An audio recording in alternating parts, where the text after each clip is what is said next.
mesmo, se não permanecer na videira. Vocês também não podem dar fruto, se não permanecerem em mim. Versículo 5, perdão. Eu sou a videira, vocês são os ramos. Se alguém permanecer em mim, e eu nele, esse dará muito fruto, pois sem mim, vocês não podem fazer coisa alguma. Se alguém não permanecer em mim, será como o ramo que é jogado fora e seca. Tais ramos são apanhados, lançados ao fogo e queimados. Se vocês permanecerem em mim, e as minhas palavras permanecerem em vocês, pedirão o que quiserem, e lhes será concedido. Meu Pai é glorificado pelo fato de vocês darem muito fruto, e assim serão meus discípulos. É uma passagem muito bonita. No nosso estudo de discipulado, nós estudamos um pouco sobre essa passagem, mas eu gostaria de caminhar essa noite, versículo por versículo, para a gente realmente entender toda a profundidade desse texto, tudo aquilo que Deus quer falar conosco através desse texto. E é interessante que, logo no início, já tem muita coisa para a gente aprender, no primeiro versículo, que fala assim: eu sou a videira verdadeira e meu pai é o agricultor. Quando fala que eu sou a videira verdadeira, quem está falando aqui? Jesus. Então Jesus é a videira verdadeira, e quem é o agricultor? O Pai, Deus. Deus é o agricultor. E é interessante porque Jesus não fala que ele é somente a videira, mas ele fala que eu sou a videira verdadeira. E aí já tem um grande entendimento para nós aqui. Se existe a videira verdadeira, existe a videira falsa também, não é verdade? Então, como existem falsos mestres, falsos profetas, mas Jesus não, ele fala que ele é a videira verdadeira. Então Jesus não é qualquer um nessa história. Em João 14,6 fala assim, muito conhecido: respondeu Jesus, eu sou o caminho, a verdade e a vida, ninguém vem ao Pai a não ser por mim. Então Jesus está declarando: olha, eu não sou qualquer um, eu sou o verdadeiro, eu sou o caminho, eu sou a verdade, eu sou a vida. Quem crê nisso? Quem crê que Jesus é todas essas coisas? Amém. Jesus é o caminho, a verdade e a vida, e ninguém vem ao Pai a não ser por Jesus. Esse vai ser o nosso ponto de partida. E aí em Efésios 2,13 fala assim: mas agora em Cristo Jesus, vocês que antes estavam longe, foram aproximados mediante o sangue de Cristo. Então antes nós estávamos longe, e agora nós estamos perto. Mas por que isso aconteceu? Mediante Cristo Jesus, pelo sangue derramado de Cristo Jesus, lá na cruz, que redimiu os nossos pecados. Através desse sangue, hoje nós estamos perto. E perto da onde? Perto de Deus, porque esse sangue derramado abriu para nós um novo e vivo caminho, e através dele nós temos acesso, nós temos comunhão com Deus Pai. E tem mais um versículo que vai falar um pouco mais sobre esse sangue. Qual é a importância do sangue de Jesus em cada um de nós? E esse eu gostaria que vocês abrissem. Vamos abrir a nossa Bíblia lá em Êxodo. Segura João aí que a gente vai voltar nele. Mas lá no início da Bíblia, Êxodo. Êxodo 12. Êxodo 12, eu vou ler do 21 ao 23. É uma passagem muito conhecida, é uma passagem que nos ajuda muito a entender muitas coisas dentro da nossa vida cristã.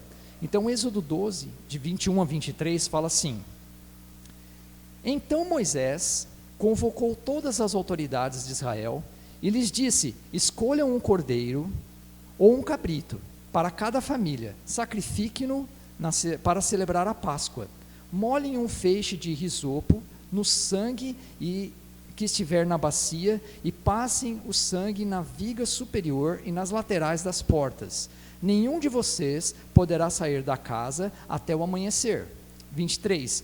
Quando o Senhor passar, é daí que vem a Páscoa, né? Passage, passar, pela terra, para matar os egípcios, verá o sangue na viga superior e nas laterais da porta, e passará sobre aquela porta, e não permitirá que o destruidor entre na casa de vocês para matá-los. Está falando que Qual foi a instrução de Deus para Moisés? Quando houve a 10ª praga. Quem lembra qual era a 10ª praga? Morte de todos os primogênitos.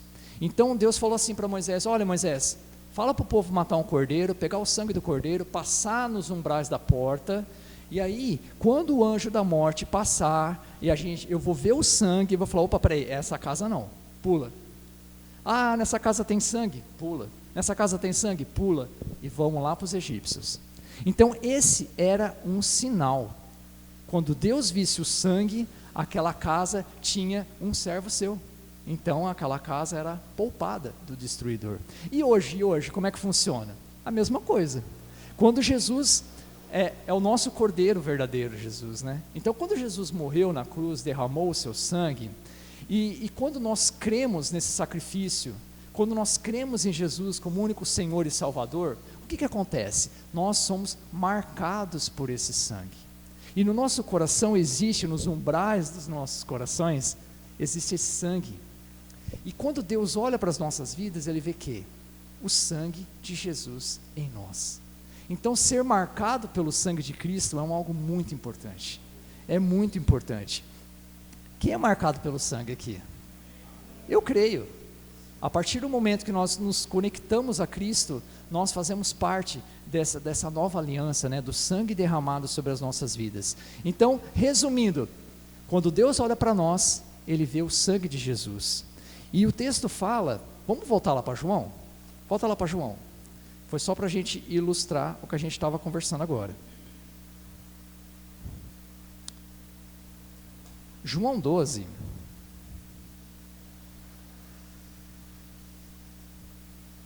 João 15, perdão. João 15 continua, né, falando que o Pai é o agricultor, Jesus é a videira verdadeira e o Pai é o agricultor. E o que o agricultor faz? O agricultor cuida da videira. Então, Deus cuida de Jesus e de tabela Ele cuida de nós, porque nós estamos conectados com Jesus através do sangue. Amém? Isso é maravilhoso. Então, todo esse entendimento está no versículo 1, onde Jesus é a videira, não qualquer videira, mas a verdadeira. E no versículo 2? No versículo 2 fala assim: todo ramo que estando em mim não dá fruto, ele corta, e todo que dá fruto ele poda, para que dê mais fruto ainda.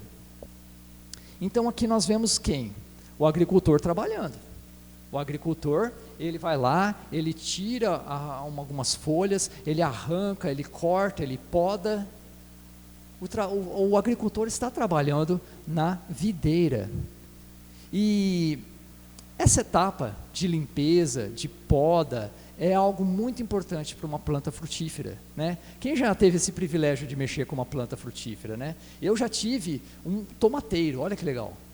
O meu tomateiro era na janela do meu quarto, né? Então eu olhava pela janela e conseguia ver o tomateiro assim. E aí o que eu fazia com o tomateiro? Eu ia lá, arrancava aquelas folhinhas que estavam meio queimadinha do sol, né? Aquelas folhinhas que estavam feinhas. Aí tinha um galho que ele começava a correr para cá, né? Eu ia lá, amarrava o galho, trazia o galho para cá. Aí quando o galho não dava certo, aí eu tinha que cortar o galho, porque ele estava muito fora. E aí vai lá, escora para cá, escora para lá. E aí quando apareciam uns tomatinhos, aí você ia lá e fazia a poda, né? Olha, esse aqui não, esse aqui não. Aí não sabe como é que faz, vai ver no YouTube, né? Para cuidar de um tomate, na hora que chegou a situação. E aí eu cuidava daquele tomateiro. Então eu tive o privilégio de entender que aquele cuidado era essencial para uma fruta frutífera.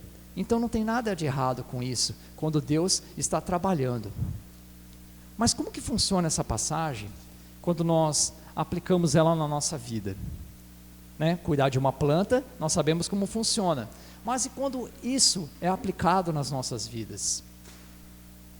Existem coisas boas acontecendo nas nossas vidas, sim ou não?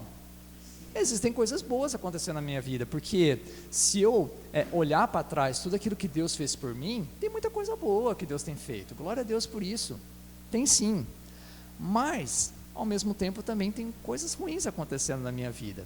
As coisas boas são o quê? Os ramos frutíferos, né? Aqueles que estão produzindo. E as coisas ruins? são os ramos infrutíferos, né? E esses ramos infrutíferos, eles acabam sugando o nosso tempo, a nossa energia. Então precisa fazer alguma coisa com esses ramos. É a mesma coisa que o agricultor está fazendo. Então eu vou dar alguns exemplos de ramos infrutíferos. Muitas vezes nós estamos fazendo as coisas, nós estamos agindo com motivações erradas. Isso é muito ruim.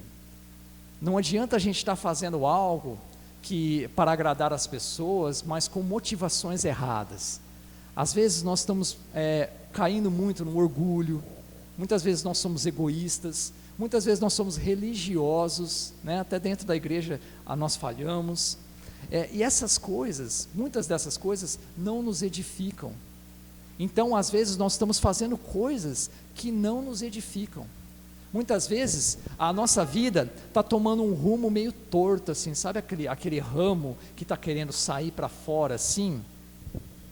Ele está indo para a direção errada. Então muitas vezes existem áreas nas nossas vidas que estão indo para a direção errada. E como eu fazia com o meu tomateiro, primeiro eu amarrava, primeiro eu tentava corrigir aquele ramo, mas olha, se não der certo, infelizmente vamos cortá-lo, vamos tirá-lo. E o que seria esse ramo torto, né? Esse ramo indo para fora? Muitas vezes é aquela necessidade, sabe? Tem muito nos jovens isso aí, tem muito nos adolescentes, de que eu quero fazer tudo do meu jeito. A vida é minha, eu quero fazer as coisas do meu jeito, né? É aquele rebelde sem causa, né? Sabe? Quem já foi esse rebelde sem causa? Eu já fui já. Sabe, aquele que quer fazer as coisas do jeito dele, aquele que acha que está lutando contra um sistema, olha, isso aqui para mim não está certo, eu quero fazer do meu jeito. Isso em um jovem, isso em um adolescente, é até normal, porque todos nós já passamos por essa fase. O difícil é quando essa fase se estende. O difícil é quando esse jovem, esse adolescente se torna um adulto e continua com esses pensamentos rebeldes, continua querendo fazer a vida dele, do jeito dele, as coisas dele, e aí se estende para a fase adulta, para a velhice, e aí se torna o quê? Um velho chato, que ninguém aguenta. Como que lida com pessoa desse jeito? É difícil. Então, essa fase, que muitas vezes faz parte da nossa vida, quando ela se estende, quando ela se torna um ramo de rebeldia, Deus precisa podar. Deus tenta consertar, amarra lá, mas não deu certo, tem que podar. Então, se você hoje se identificou com alguma dessas fases na sua vida, fica tranquilo, porque logo, logo Deus vai agir. Se você permitir que o agricultor trabalhe na sua vida, logo, logo ele vai agir nesses ramos e nessas partes, né, da tua vida que não são frutíferas, que estão só roubando a sua energia, estão roubando a sua saúde, e Deus não quer isso, porque na verdade, o que Deus quer? Ele quer ver os nossos frutos, Ele quer ver os nossos frutos. E sabe qual é o fruto principal que Deus quer ver na nossa vida? Tem um fruto na Bíblia, que é muito falado, muito conhecido, e é esse fruto que Deus quer ver nas nossas vidas, quem sabe? Fruto do Espírito Santo. O fruto do Espírito Santo é um fruto que Deus quer muito ver na nossa vida, Ele quer ver. E é interessante que quando eu aprendi lá na escolinha dominical a respeito do fruto do Espírito Santo, a professora falou assim, olha, pensa numa poncã, sabe a poncã, aquela fruta lá? Quando você abre a poncã, assim, ela tem um monte de gominhos, né? Olha, eu tenho vontade de comer uma poncã agora. Aqueles gominhos, né? E aí, ela fala que o fruto do Espírito Santo se assemelha a essa fruta. Porque ele é um só, mas se divide em várias partes. E sabe quais são elas? Está lá em Gálatas 5:22. O fruto do Espírito Santo é amor, identifica isso na sua vida, alegria, paz, paciência, só de falar já dá uma tremedeira, né? Paciência é um negócio que Deus tem que tratar muito na nossa vida, dá até nervoso de falar. Paciência, amabilidade, bondade, fidelidade, mansidão e domínio próprio. E o versículo fala que contra essas coisas não há lei. Deus quer ver em cada um de nós o fruto do Espírito Santo. Todas essas características que fazem parte do Espírito Santo têm que ser visível na vida do cristão. É isso que Deus quer. E por que Ele quer isso nas nossas vidas? Porque todas essas coisas moldam a nossa vida. Todas essas coisas nos levam a um comportamento cristão exemplar na presença de Deus, aceitável na presença de Deus, porque Deus quer que cada um de nós estejamos envolvidos em coisas de valor, em coisas que são do reino dele, né? Deus quer que cada cristão esteja envolvido nas coisas do seu reino, e não ficar perdendo tempo com as coisas deste mundo, porque as coisas deste mundo apenas roubam a nossa saúde, apenas roubam a nossa energia, e nos distanciam da presença de Deus. Eu gostaria de abrir mais um versículo com os irmãos. Mateus, está tudo pertinho agora, ó. Estamos em João, volta para Mateus. Mateus 6. Mateus 6. Mateus 6 vai nos ajudar a identificar se realmente nós estamos ocupados com coisas do reino ou não. Mateus 6, de 19 a 21. Fala assim: não acumulem para vocês tesouros na terra, onde a traça e a ferrugem destroem, e onde os ladrões roubam e furtam. Não acumulem para vocês tesouros nos céus, mas acumulem para vocês tesouros nos céus, onde a traça e a ferrugem não destroem, e onde os ladrões não roubam nem furtam, pois onde estiver o seu tesouro, aí também estará o seu coração. Aí está a chave. Aonde estará o teu tesouro, ali estará o teu coração. E a passagem fala, olha, não fica investindo o seu tempo, os seus recursos e a sua saúde nas coisas desse mundo, porque elas são perecíveis. E eu vou dar um exemplo para vocês de algo perecível, que é muito vivo na nossa vida. Vocês já passaram na frente de um ferro velho? Já passaram na frente de um ferro velho?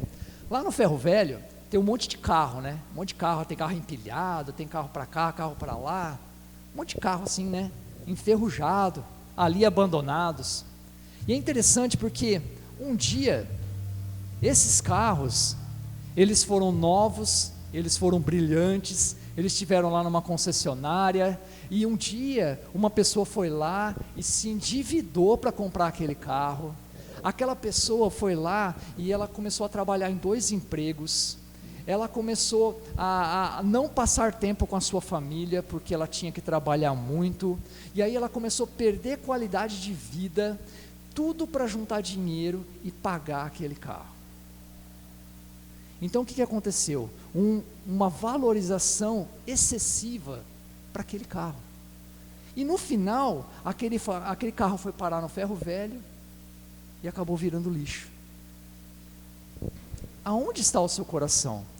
Aonde está o valor que você tem dado, né, para as coisas? E eu não estou falando para vocês aqui que é errado ter um carro novo, que é errado ter uma casa, ter algo de valor, que você conseguir bens materiais. Não é errado, não.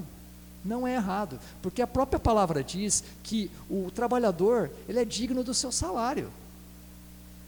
O que nós não podemos, é o que o texto está falando aqui, que nós não podemos supervalorizar essas coisas, onde o nosso coração estiver somente nessas coisas. E Deus está falando, não, essas coisas são perecíveis, não perde tempo com isso. Conquista, mas não valoriza a ponto de você viver em função disso. Não perca o seu tempo com isso, né? Tem algo muito mais importante, porque na verdade o que eu quero ver de vocês é fruto. É fruto. Então, o que nós entendemos aqui no versículo 2? Que se for preciso, Deus vai arrancar, Deus vai podar, Deus vai moldar áreas nas nossas vidas que estão nos atrapalhando de frutificar. É isso que o versículo 2 está falando. Por quê? Porque Ele quer ver os nossos frutos. Amém? Vamos caminhar mais um pouquinho. Versículo 3. Versículo 3, volta lá em João. João 15:3. vocês já estão limpos pela palavra que lhes tenho falado.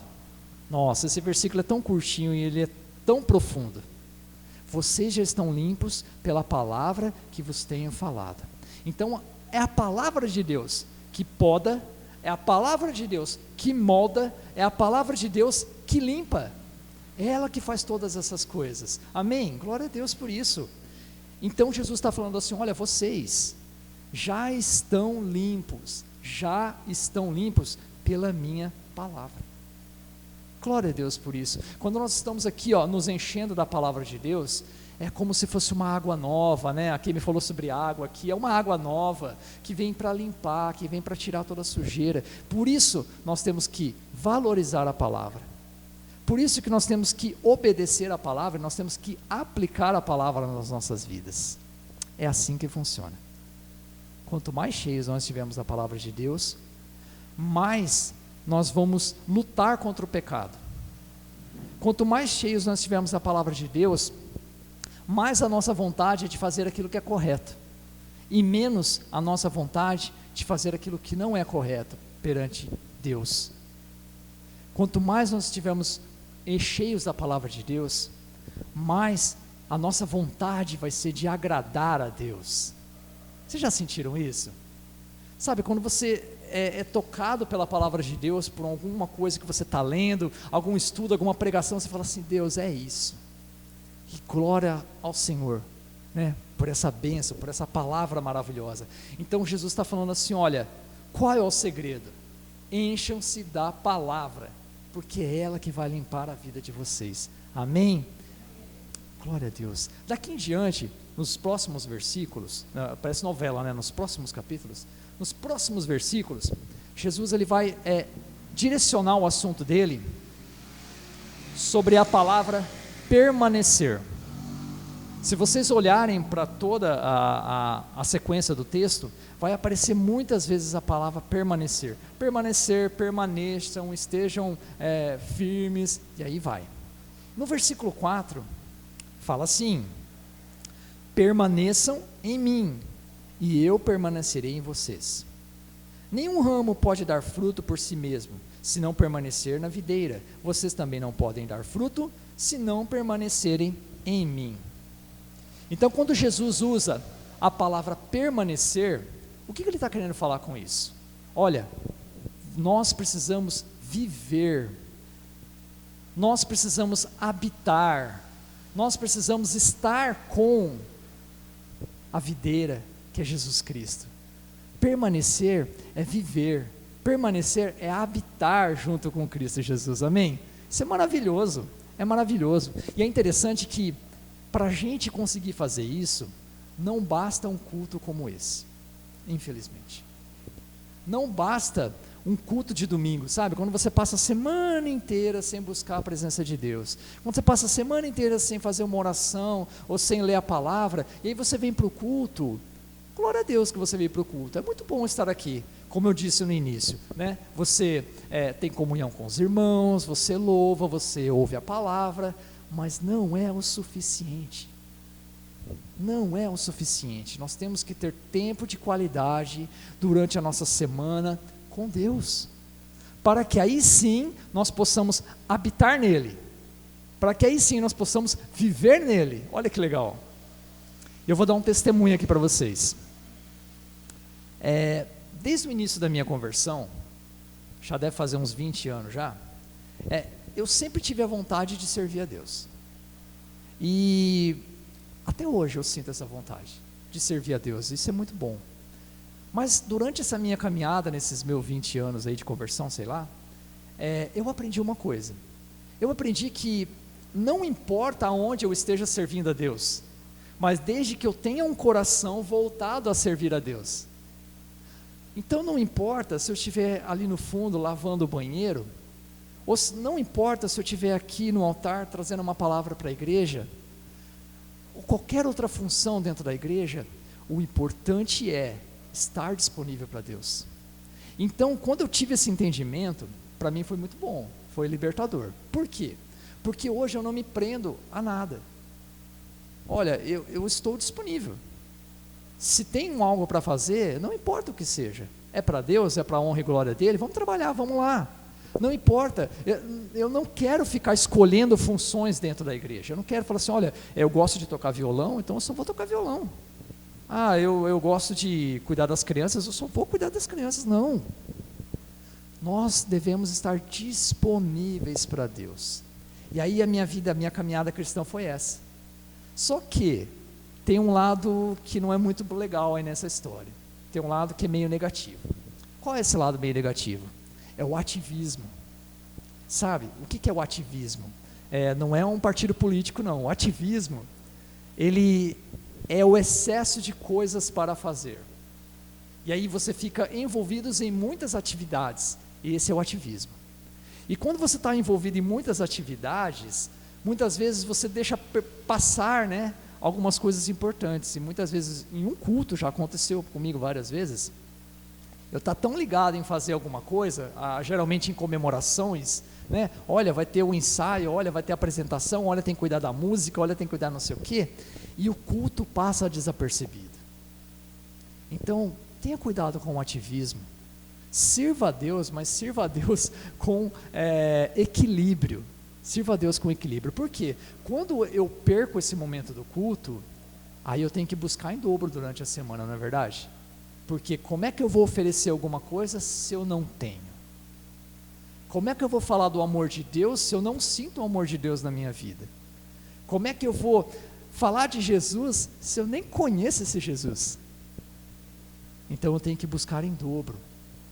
Então aqui no versículo 4, está falando muito claro, está falando assim, olha, da mesma forma em que o ramo tem que estar firme, tem que estar conectado à videira para dar fruto, vocês também precisam estar conectados com Jesus para dar frutos. Essa é a comparação que Jesus fez no versículo 4. Da mesma forma que o ramo na videira, o cristão em Cristo. Amém? Glória a Deus por isso. Vamos caminhar. Versículo 5. Versículo 5, Jesus faz uma repetição, né, disso que ele falou. Eu sou a videira, vocês são os ramos. Se alguém permanecer em mim e eu nele, esse dará, viram a página? Esse dará muito fruto, pois sem mim vocês não podem fazer coisa alguma. Então Jesus vai lá e repete o mesmo assunto. Olha a importância do assunto, para Jesus repeti-lo novamente. Então, no versículo 5 Jesus fala, permaneçam em mim, vivam em mim, habitem em mim. Esse é o único jeito de vocês frutificarem, é estando em mim. E ele termina falando assim, olha, porque sem mim, vocês não podem fazer nada. Jesus não está falando assim, olha, sem mim, vocês vão fazer só 50%. Não. Jesus está falando, olha, sem mim você vai fazer 0%. Nada. Por quê? Porque nós fazemos as coisas com a força do nosso braço. E com a força do nosso braço, eu uso muito essa expressão, força do braço. A força do braço tem muito a ver assim, mais eu e menos Deus. Quando seria totalmente ao contrário. Não é força do braço, é força de Deus. É mais Deus e menos eu. Esse é o segredo. Jesus está falando, olha, 0% fora de mim. Vem comigo, que aí é 100%. Então, esse é o motivo pelo qual nós temos que permanecer em Cristo, estarmos conectados a Ele. Caminhamos. Versículo 6. Se alguém não permanecer, olha a contradição agora, que Jesus está falando para nós aqui. Se alguém não permanecer em mim, será como o ramo que é jogado fora e seca. Tais ramos são apanhados, lançados ao fogo e queimados. Jesus está falando muito claro aqui, olha, se vocês não permanecerem em mim, se vocês estiverem cortados de mim, vocês vão secar e morrer. E qual que é o destino de um galho que quando você corta de uma árvore esse galho e deixa ali do lado, e aquele galho vai secando, ele vai morrendo, qual que é o destino daquele galho? Vai para o lixo. E aqui Jesus fala que é queimado ao fogo, vira lenha, só serve para isso. É sério, né?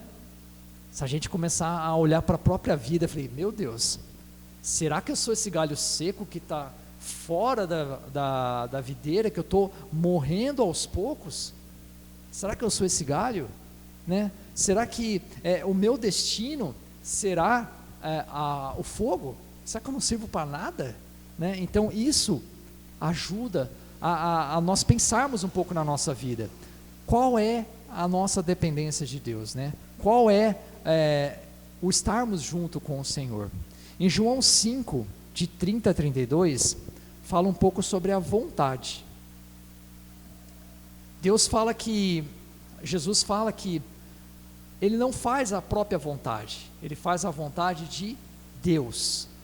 E eu gostaria que vocês lessem comigo esse versículo. Só volta um pouquinho, João 5, de 30 a 32. Só volta ali no mesmo livro de João. João 5. João 5, de 30 a 32, vai falar um pouco sobre isso, sobre a vontade, né, de permanecer. Fala assim: por mim, Jesus falando, por mim mesmo, nada posso fazer. Eu julgo apenas conforme ouço, e o meu julgamento é justo, pois não procuro agradar a mim mesmo, mas aquele que me enviou. Se testifico acerca de mim mesmo, o meu testemunho não é válido. Não há outro que testemunha em meu favor, e sei que o seu testemunho a meu respeito é válido. Jesus está falando que ele depende de Deus. E é interessante porque Jesus era Deus, né? Mas Jesus, mesmo sendo Deus, ele fala: olha, eu dependo de Deus Pai, e o meu testemunho não vale nada. O que vale é o testemunho de Deus sobre a minha vida. Aí mais uma vez eu olhei para a minha vida e falei: Deus, qual que é o meu testemunho? Será que eu estou dando testemunho de mim mesmo? Será que eu estou achando que eu estou podendo muita coisa? Quando na verdade o meu testemunho não bate com o seu testemunho, porque o que vale não é o meu, o que vale é o seu. É isso que Jesus está falando. Olha, quando eu julgo, quando eu faço alguma coisa, eu não faço pela minha própria vontade, eu faço pela vontade de Deus. Então, a exemplo de Jesus, nós precisamos o quê? Reconhecer que a vontade de Deus para cada um de nós é boa, perfeita e agradável. E quando a vontade de Deus é boa, perfeita e agradável, não há outra vontade melhor do que essa, principalmente a nossa, principalmente a nossa. Sabe a brasa, né, quem faz churrasco, né, quem mexe com carvão, quando você pega a brasa e tira ela do braseiro, ela vai apagando, ela vai esfriando, e chega uma hora que ela apaga. Então nós, desconectados de Jesus, somos apenas esse galho seco, que não serve para nada, vai para o lixo, vai para o fogo. Amém? Versículo 7, está acabando. Volta lá em João. Versículo 7, fala assim: se vocês permanecerem em mim e as minhas palavras permanecerem em vocês, pedirão o que quiserem e lhes será concedido. Esse versículo é maravilhoso. Quando eu olhei para esse versículo, eu falei: está falando assim, vou usar só o finalzinho do versículo: pedirão o que quiserem, lhes será concedido. Já pensou se eu pegar só esse finalzinho do versículo, desconectar ele do contexto? Dá para fazer uma pregação pentecostal, não dá? Aquelas de triunfalismo, né? Dá para fazer, não dá? Vocês que te digo, pedirás tudo o que quiseres e lhes serás concedido. Pera lá, não é bem assim. Por quê? Porque Deus não é o gênio da lâmpada. Deus não é aquele que você vai lá esfregar a lâmpada, ele apareceu: qual que é os seus 3 pedidos? Eu quero isso, isso, isso. Não, existe uma condição, e está no início, né? Fala: se vocês permanecerem em mim, conectados em Jesus, e as minhas palavras permanecerem em vocês. Olha como é que mudou tudo, né? De repente Deus já não é aquele gênio da lâmpada mágica, né?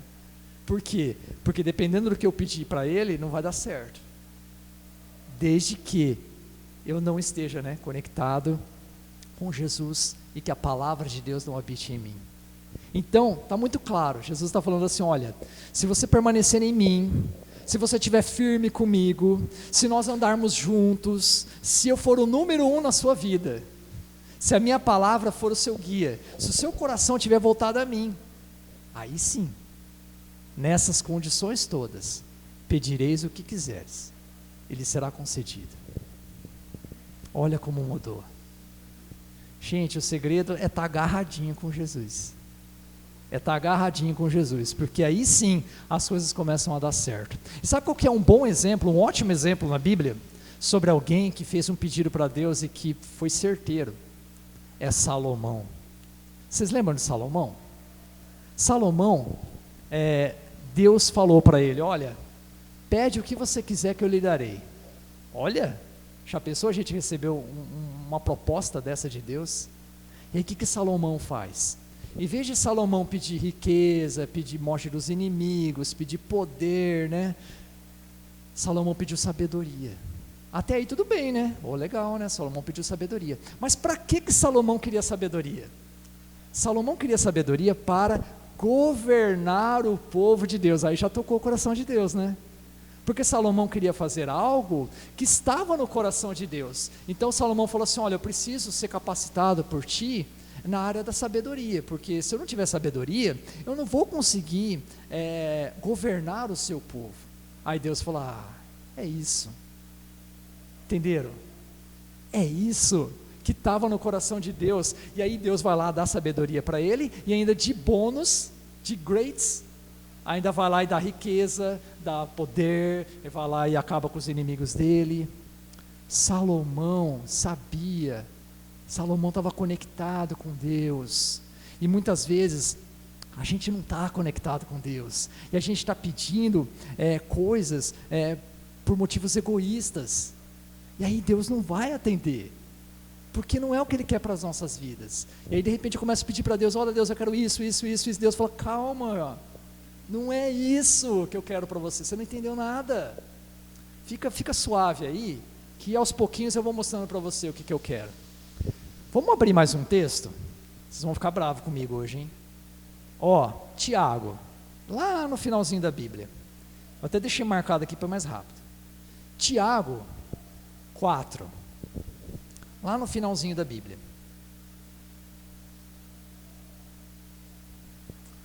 Tiago 4, de 1 a 4, vai mostrar para a gente se o nosso coração está conectado com Deus. Posso ler? Tiago 4, de 1 a 4. De onde vêm as guerras e contendas que há entre vocês?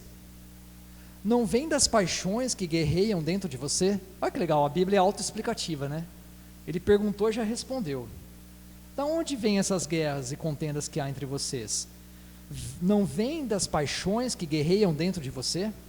Vocês cobiçam coisas e não as têm, matam e invejam, mas não conseguem obter o que desejam. Vocês vivem a lutar e a fazer guerra.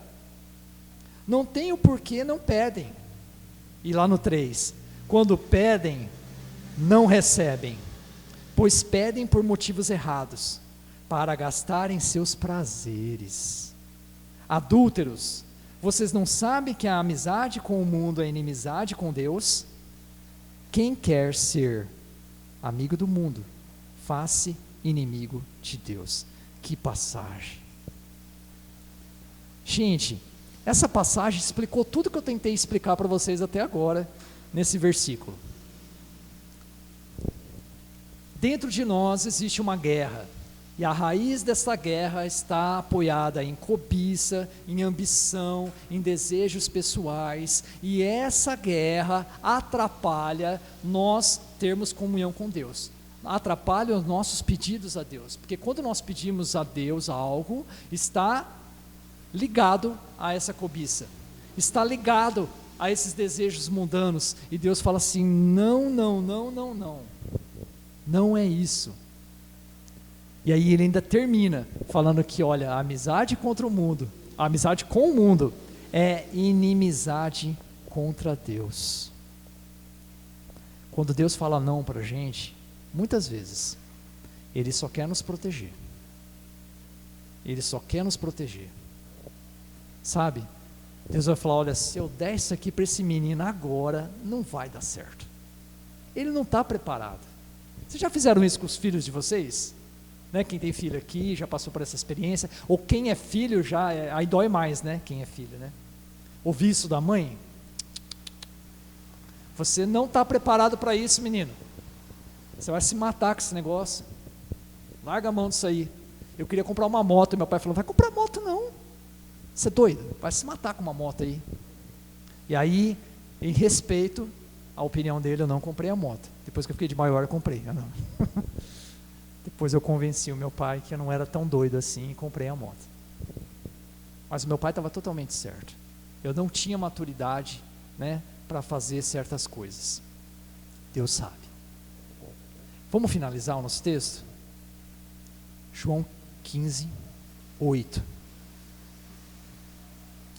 Meu Pai é glorificado pelo fato de vocês darem muito fruto, e assim serão meus discípulos. Eu li várias vezes esse versículo, para entender realmente o que estava falando aqui. E eu falei assim: Deus, eu vou dar fruto ainda? Como é que é essa história? Aí eu entendi que é pelo fato. Essa é a palavrinha-chave. Meu Pai é glorificado pelo fato. Então é real, de vocês darem muito fruto. Nós já estamos dando fruto, glória a Deus. Nós já estamos dando fruto.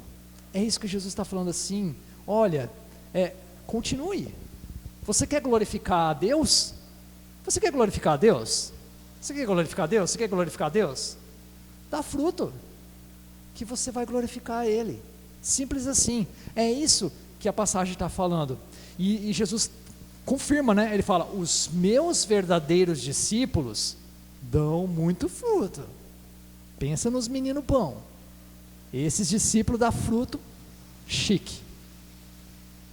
Os meus verdadeiros discípulos. E aí ele usa mais uma vez a palavra verdadeiro. Oh, meu Deus, o que é esse verdadeiro aí?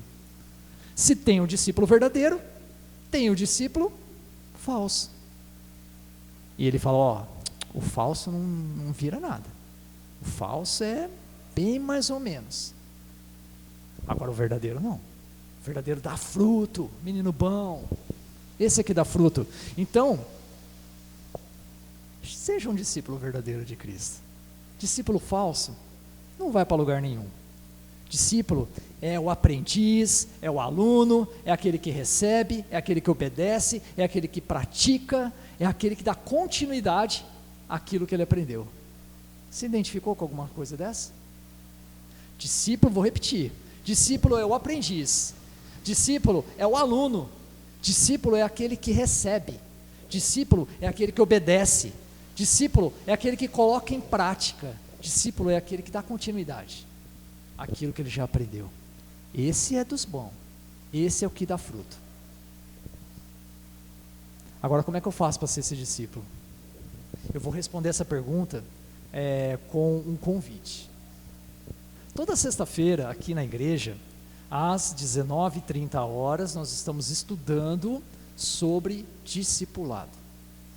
E nesse tempo, nós aprendemos muitas coisas em relação a como ser um discípulo verdadeiro de Cristo. Então, todos nós estamos convidados a estar aqui na sexta-feira para aprender um pouco mais do que é ser esse discípulo.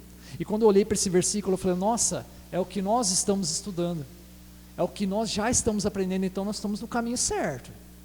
Nós estamos aí para a turma do discípulo bom. Amém? Fica a dica, né? Como diz os jovens, #fica a dica.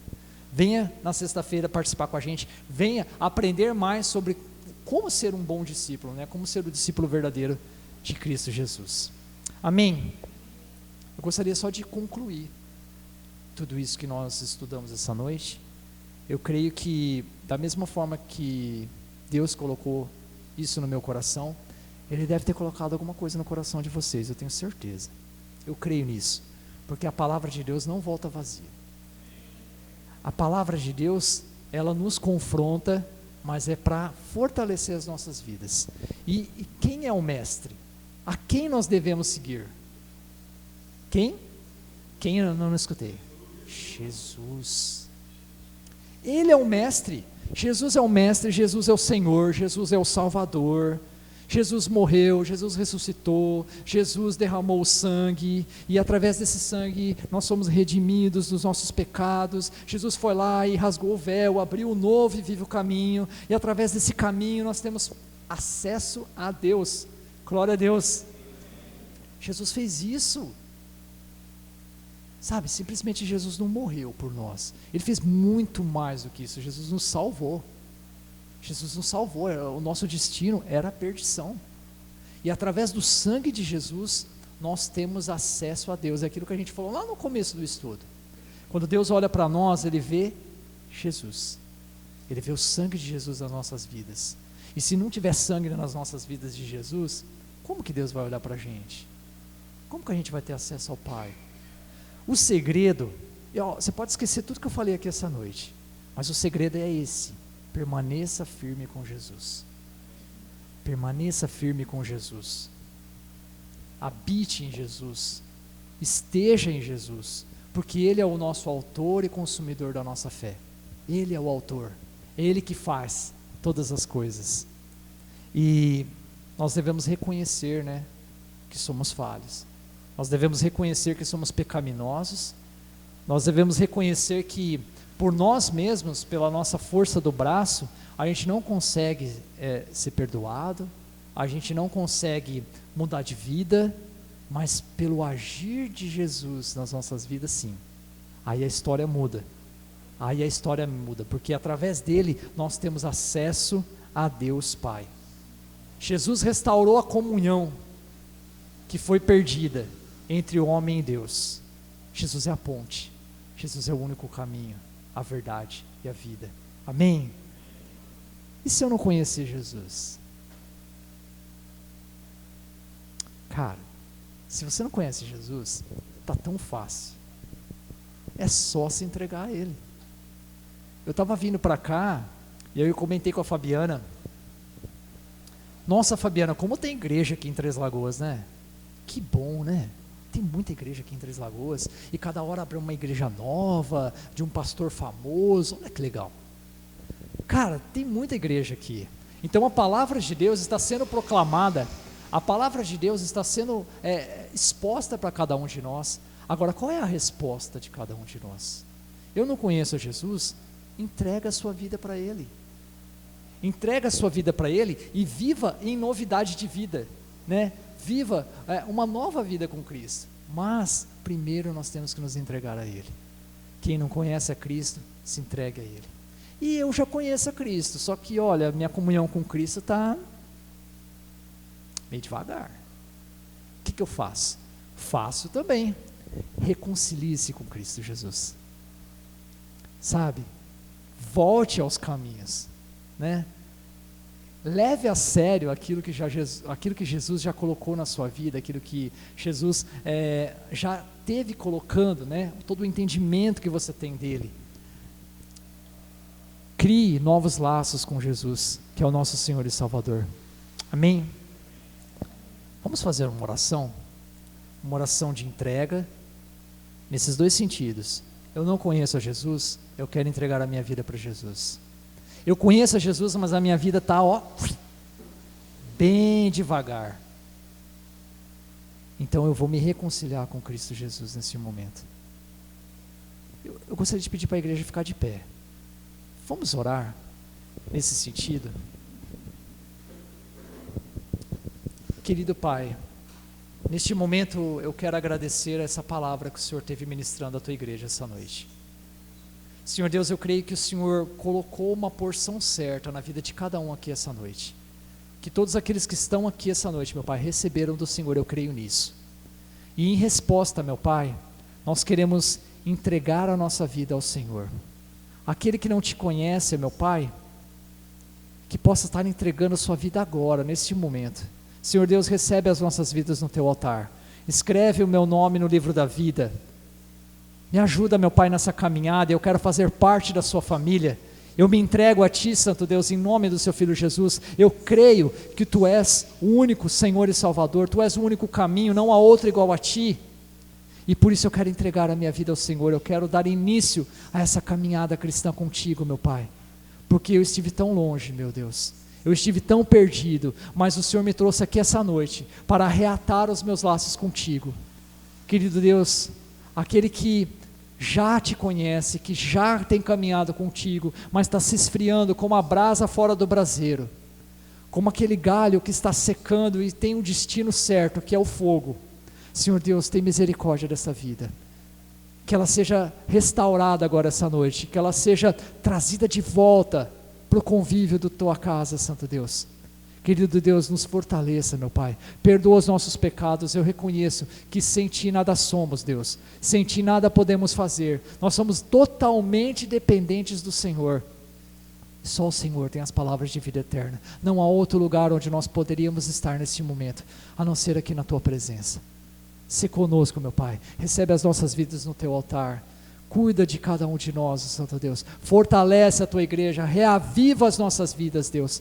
Esse é o nosso desejo, que nós possamos continuar, meu Pai, a meditar nessa palavra, ali nas nossas casas, durante essa semana, que o Senhor continue a ministrar as nossas vidas, e nós possamos ser cheios do Teu Santo Espírito, que nós possamos frutificar em abundância, porque nós queremos ser esses verdadeiros discípulos, aqueles que Te seguem, aqueles que valorizam o sacrifício do Seu Filho Jesus lá na cruz, aqueles que reconhecem o verdadeiro poder do sangue que há em Cristo Jesus.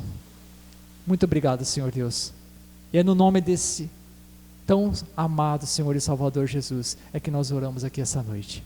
Amém. Amém, meus queridos, podemos assentar, glória a Deus por isso. Para fazer o encerramento do culto dessa noite,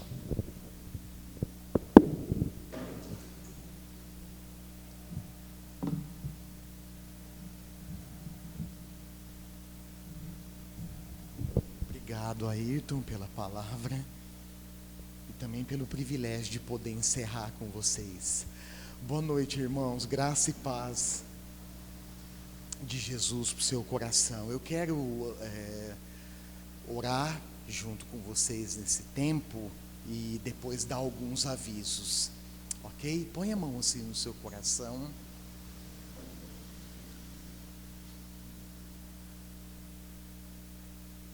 Que o amor do nosso grande Deus e Pai, a comunhão, a graça e o poder do Espírito Santo seja sobre a sua vida, meu irmão, minha irmã, e seja sobre a vida de todo o povo de Deus, de toda a igreja una do nosso Senhor e Salvador Jesus Cristo, hoje e para todo sempre. Amém. Amém.